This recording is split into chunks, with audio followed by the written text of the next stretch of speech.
Olá, família, graça e paz, abençoados, povo santo de Deus. Que vocês estejam desfrutando de mais um dia, uma tarde, uma noite perfeita, debaixo da graça do Pai, tá bom? Este é o tema, queridos, mantendo a conservação da alma, ou mantendo a sua alma salva, intacta. Este é o tema que eu te convido a desfrutar. Deixa teu like, compartilha. Quem não é inscrito, se inscreva. Ative o sininho para as notificações. Todos os dias, às 19 horas, mensagens gravadas ou ao vivo, vocês terão sempre aqui alguma informação acerca do Evangelho, da graça de Deus, tá bom? Vamos que vamos? Obrigado a vocês que estão aí acompanhando, vocês que estão aí participando. Obrigado a vocês que comentam, enfim. Meu muito obrigado. Mantendo a conservação da alma. Vamos lá. Hebreus capítulo 10, versículo 38 e 39. Diz assim: Mas o justo viverá da fé. E se ele recuar, a minha alma não tem prazer nele. Nós, porém, não somos daqueles que retrocedem ou que se retiram para a perdição, mas daqueles que creem para a conservação da alma. Então vamos pincelar algumas coisas aqui, vamos entender o que é que o escritor aos Hebreus estava transmitindo. Vamos prestar bastante atenção. Mas o justo viverá da fé. Da fé em quê? Não é da fé em um amuleto. O justo não viverá da fé em uma campanha. O justo não viverá da fé em um desafio, em um propósito de jejum e oração. O justo viverá da fé naquilo que Cristo fez. Ou seja, o justo, ele crê na obra perfeita de Cristo. O justo viverá da fé. Ele acredita na obra consumada. Ele acredita na obra realizada. Ele tem fé naquilo que Deus fez por meio de Cristo. Então o justo viverá da fé. Agora, se ele recuar desta fé, se ele retroceder desta fé, se ele se apostatar dessa fé, se ele abandonar esta fé, se ele abandonar, sabe, esta crença, se ele deixar de dar crédito nos feitos de Cristo, se ele recuar disto, a vida de Deus, ou seja, o eterno, e Paulo escreve isso de uma forma que nós possamos entender, a minha alma, disse Deus, não terá prazer nele. Deus não tem prazer naquele que retrocede. Deus não tem prazer naquele que recua. Por isso que o próprio Jesus de Nazaré, instruindo os seus discípulos, ele já dizia: aquele que quiser vir após mim, negue-se a si mesmo, tome a sua cruz e siga-me. Aquele que colocou a mão no arado não pode olhar para trás. Viu aí? Ele não deve recuar, retroceder. Deus não tem prazer naqueles que retrocedem. Deus não tem prazer naqueles que recuam. Deus não tem prazer naqueles que se apostatam desta fé. Então, o justo viverá da fé naquilo que o Cristo realizou. E se ele recuar, a minha alma não tem prazer nele. Aí disse o escritor, que nós acreditamos que foi Paulo: nós, porém, não somos daquele que retrocedem. Nós não somos daqueles que recuam, que abandonam, que deixam. Nós não somos daqueles que retrocedem. É o 39, Hebreus 10, 39. Nós, porém, não somos daqueles que retrocedem, que se retiram para a perdição, mas daqueles que creem para a conservação da alma. Então você está entendendo que a conservação da alma está ligado ao crer, ao acreditar? Por isso que nós sempre falamos, abençoado, que a salvação da alma não é algo para o mundo espiritual, é algo para o mundo físico. Porque a salvação da alma é justamente a salvação da tua mente, das tuas faculdades, do teu intelecto. Paulo falando aos Romanos no capítulo 12, no versículo 1 em diante, Paulo diz: rogo-vos, pois, irmãos, pela compaixão de Deus, que apresentei os vossos corpos como um sacrifício vivo, santo e agradável ao Senhor. Este é o vosso culto racional, com inteligência, alma salva. Aí no versículo 12 ele vai dizer: não vos conformeis com este século, ou não tomais a forma deste século, não vos moldeis aos padrões deste mundo, mas sejai-vos transformados pela renovação da vossa mente, para que experimenteis qual seja a boa, perfeita e agradável vontade de Deus. Isso é uma salvação da tua alma. Isto é conservar a tua alma intacta, sabendo qual é a vontade de Deus. E a vontade de Deus, ela é boa, perfeita e agradável. E eu só sei disso mediante um lavar regenerador do Espírito na minha mente, e quando eu vivo esta fé naquilo que Cristo realizou no Calvário. Quem está entendendo? Amém, abençoados? Viu aí? Isso é conservar a alma. Nós, porém, não somos daqueles que retrocedem, que se retiram para a perdição. Porque uma vez que eu recuo, eu vou me perder na caminhada. Mas daqueles que creem, nós cremos no Evangelho da graça de Deus, para conservarmos a nossa alma salva. Nós cremos e por isso a nossa alma permanece salva no Senhor, intacta. Por isso que nós prestamos um culto racional, com inteligência, com entendimento. Amém, abençoados? Então é assim que você mantém a conservação da tua alma. Olha lá, por favor, ainda na carta aos Hebreus, agora no capítulo 6, do versículo 4 ao versículo 6. Preste muita atenção que você vai ver que a salvação da alma tem a ver justamente com você permanecer confiando, confessando e vivendo o Evangelho da graça de Deus, não retrocedendo, não recuando, não abrindo mão dele. Olha lá, Hebreus 6, do 4 ao 6. Versículo 4, Hebreus 6, 4. Porque é impossível. É o quê? Impossível. Porque é impossível que os que já uma vez foram o quê? Iluminados. Viu aí a conservação da alma? A conservação da alma é porque você teve a sua mente iluminada.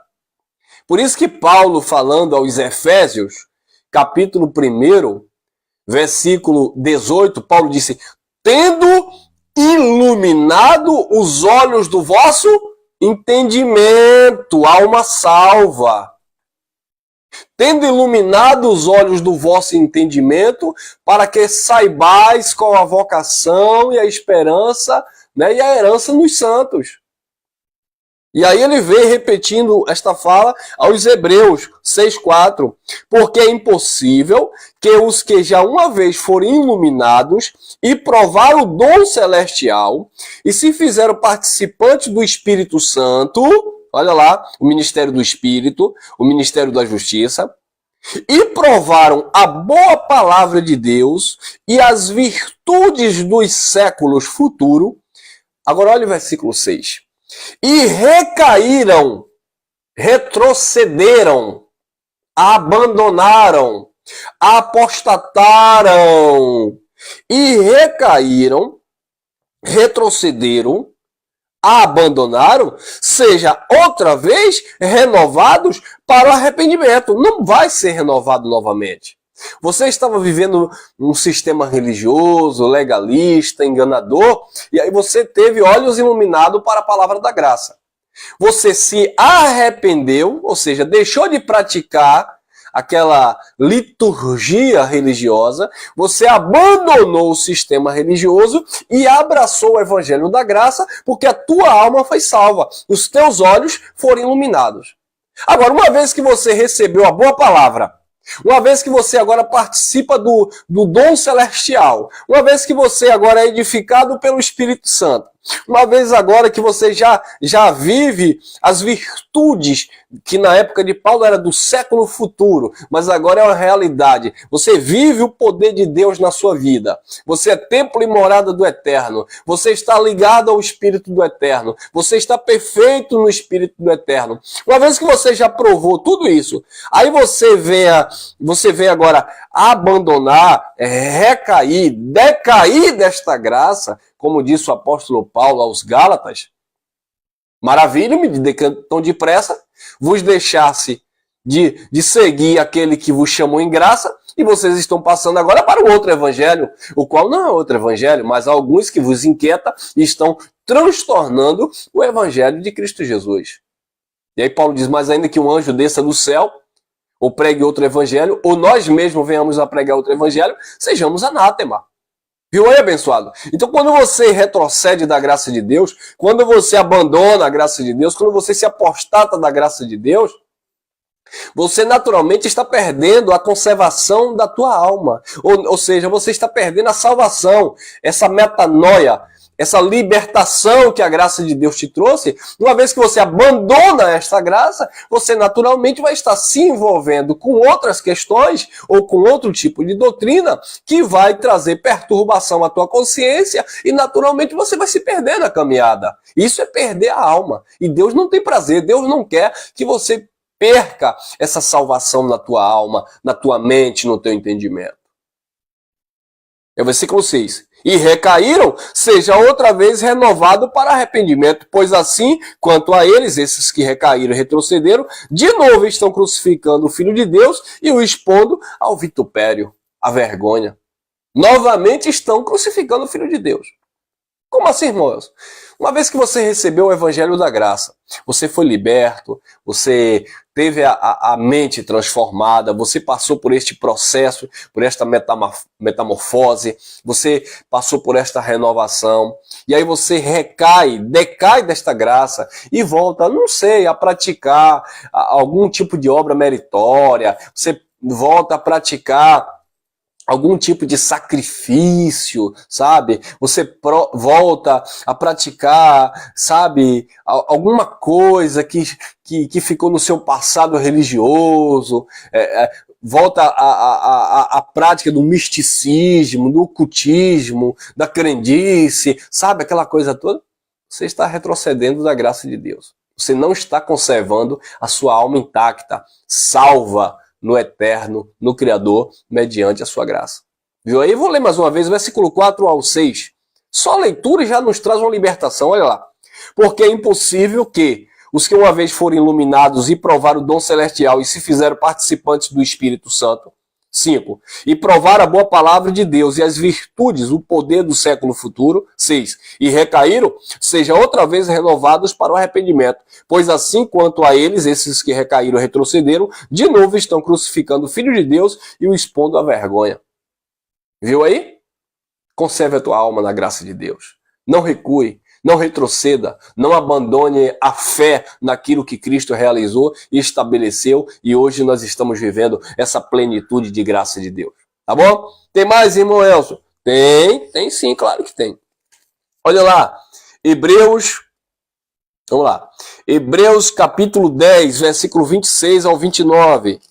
Tem mais, olha aí, essa carta aos Hebreus é uma carta magnífica. É o apóstolo justamente falando sobre isso, visto que o povo estava cocheando entre dois pensamentos. Uma hora era Cristo, outra hora era o sacerdócio levítico, e Paulo escreve falando da superioridade do sacerdócio segundo a ordem de Melquisedeque, com relação ao sacerdócio que veio de Levi, que veio de Arão. Olha lá, Hebreus capítulo 10, versículo 26 ao 29. Diz assim, Hebreus 10, 26 ao 29. Olha lá. Porque se pecarmos voluntariamente, e pecar aqui era justamente voltar às práticas da lei, do judaísmo. Por quê? Porque o pecado era a transgressão da lei. Aí o apóstolo está dizendo, se vocês pecarem voluntariamente, ou seja, vocês retrocederem, vocês decaírem da graça de Deus, vocês vão voltar a transgredir a lei. E isso será voluntariamente da parte de vocês, uma vez que vocês já têm consciência. Você já tem conhecimento do que é certo e o que é errado. Você já tem consciência do feito de Cristo, do tetelestai está consumado. 26, olha lá. Porque se pecarmos voluntariamente depois de termos recebido o conhecimento da verdade, já não resta mais sacrifício pelos pecados. Viu aí? Então aquele povo já tinha recebido o conhecimento da verdade. E o que seria o pecado voluntário? Abandonar a verdade, ou seja, apostatar-se da fé. O que seria pecar voluntariamente? Era voltar a praticar as obras da lei, uma vez, como nós lemos em Hebreus 6, 4 ao 6, uma vez que eles tiveram olhos iluminados, provaram a boa palavra, provaram o dom do Espírito e se fizeram participantes das virtudes futuras. Então, eles já tinham recebido todos esses dons, como nós falávamos ontem na nossa mensagem.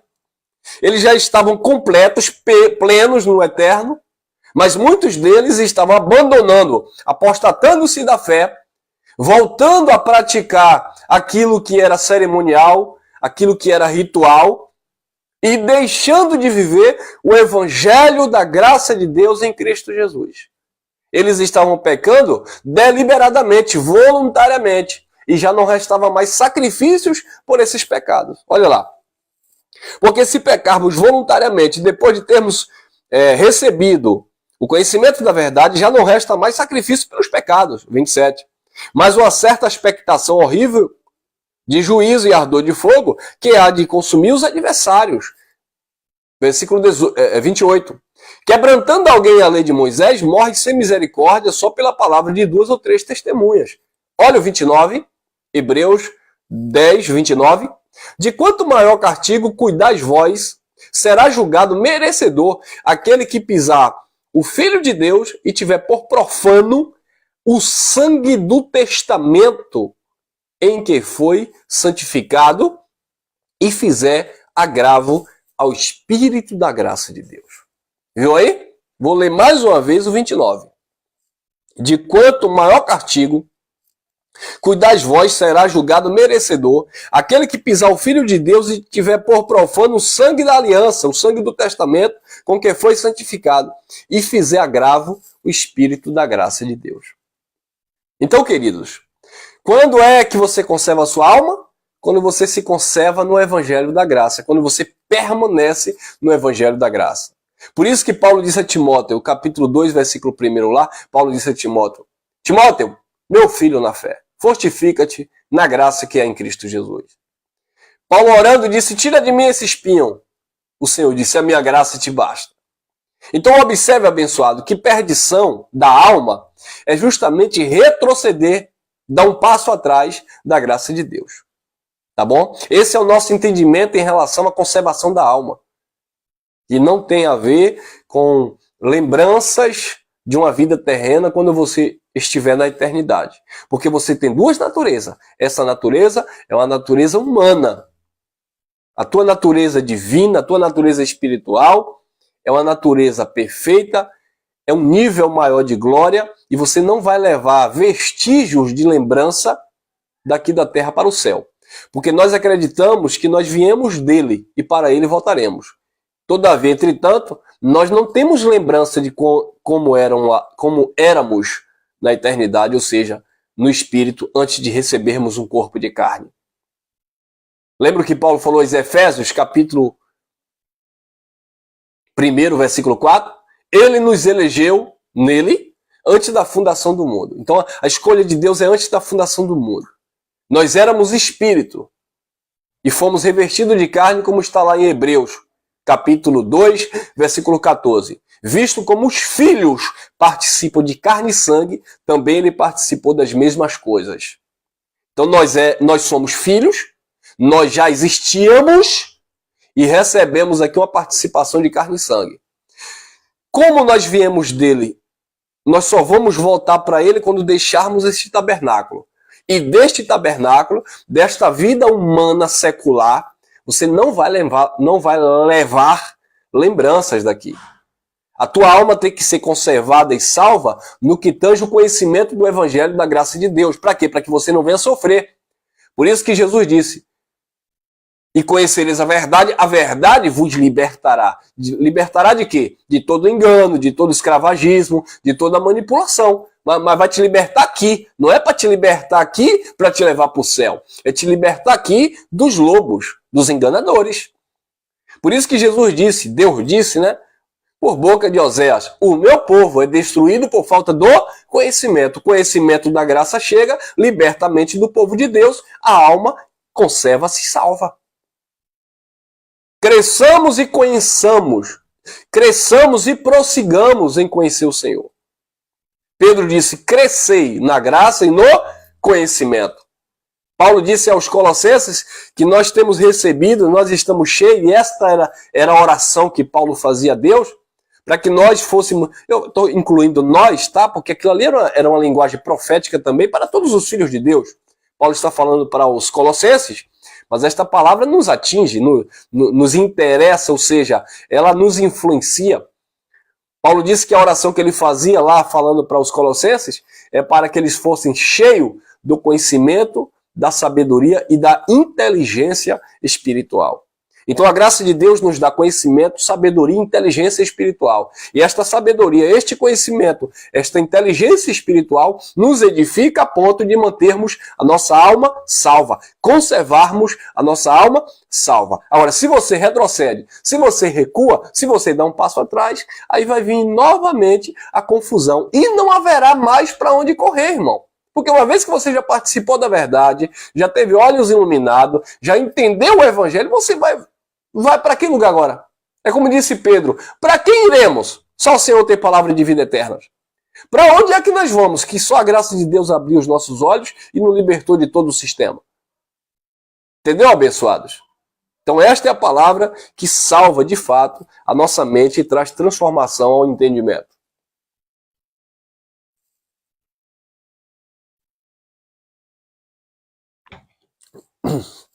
Amém?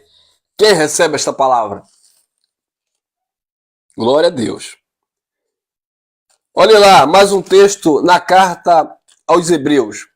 Capítulo 12, versículo 15 e também o versículo 28. Olha lá, Hebreus 12, 15. Diz assim: tendo cuidado de que ninguém se prive da graça de Deus. Tenha cuidado para que ninguém se prive da graça de Deus. Não é alguém te privar, é você mesmo se privar desta graça. É você mesmo ou seja, você mesmo deixar esta graça. Você abandonar esta graça. Tome cuidado. Tende cuidado para que ninguém se prive da graça de Deus e de que nenhuma raiz de amargura brotando vos perturbe. E por ela, muitos se contaminem. Vocês sabem que muitas pessoas têm se privado da graça de Deus. E por se privar da graça de Deus, por abandonar a graça de Deus, por se apostatar da graça de Deus, tem se enchido de raiz de amargura. Queridos, eu tenho visto tantas pessoas que outrora diziam: eu estou na graça, eu vivo esta graça, eu me edifico nesta graça, e hoje em dia estão falando justamente da graça de Deus. Hoje em dia estão pegando no pé daqueles que ministram a graça de Deus. Aí você pergunta: irmão Elson, o que é isso? Eu digo: raiz de amargura. Muitos por inveja, dor de cotovelos, ciúmes, Eu lembro que nós tínhamos aqui alguns irmãos que se reuniam conosco em graça, sabe, alegres, participavam conosco. Aí depois disseram assim, sabe de uma? Eu mesmo vou abrir uma igreja em graça. Eu falei, eu vou fazer o quê? Você vai abrir uma igreja em graça? Por quê? Porque as pessoas passaram a ter ciúme, porque via nossas reuniões, via ali a nossa comunhão com os irmãos, aquela alegria, sabe? E aí estava em graça, na verdade eles estavam infiltrados para espiar a nossa liberdade. Aí depois começaram a dizer, eu vou abrir a minha igreja em graça, eu vou abrir o meu ministério, tal e tal. Meu irmão, foi uma confusão total, abandonou a própria esposa, casou com outra que também se dizia em graça, e hoje nem graça, nem sem graça, nem desgraça. Aliás, quer dizer, pessoas que por causa de a raiz de amargura, de inveja, cria contenda com a própria graça que os libertou. Pessoas que ouviam a palavra da graça, louvavam a Deus por esta mensagem, hoje estão dizendo que a graça acabou, que a graça não existe, que os pregadores da graça estão ficando ricos porque estão pregando no YouTube. Quem dera! Afinal de contas, ninguém está aqui roubando ninguém, estão pregando a verdade. E se o YouTube, que é uma empresa, venha ressarcir, porque eles que estão ganhando conosco, com a nossa imagem, com o nosso trabalho, isso é pecado, é? É engraçado que os mesmos que criticam nós que estamos ministrando a graça pelo YouTube, também assistem filmes, séries, novelas, desenhos, programações pelo YouTube, que também o YouTube paga esses canais. Aí não é sistema. Aí pode. Mas transmitir o evangelho da graça através de uma plataforma onde, infelizmente, nós não temos condição para ir para uma TV aberta, encontramos aqui uma possibilidade, sabe, de transmitirmos a mensagem da graça e esta mensagem chegar a outros países, a outros continentes, aí aqueles que outrora tinham sido edificados por esta mensagem, hoje eles criticam essa mensagem. Isso é o quê? A raiz de amargura. Por quê? Porque também queriam pregar e o canal não cresceu. Porque também queriam falar, mas não deu certo. E aí agora, vamos criticar quem está falando. Inveja, raiz de amargura. Se privaram da graça de Deus. Olha lá, 12, 15. Vou ler novamente. Tendo cuidado de que ninguém se prive da graça de Deus e de que nenhuma raiz de amargura brotando vos perturbe. E muitos têm estado perturbados.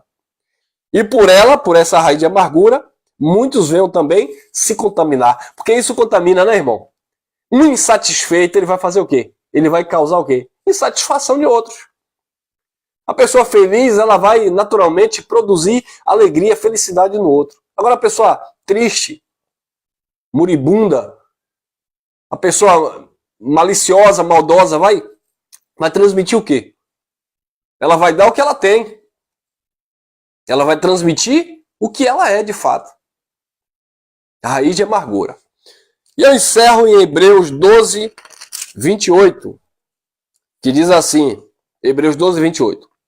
Pelo que, tendo recebido um reino que não pode ser abalado, retenhamos a graça pela qual sirvamos a Deus agradavelmente, com reverência e santo temor.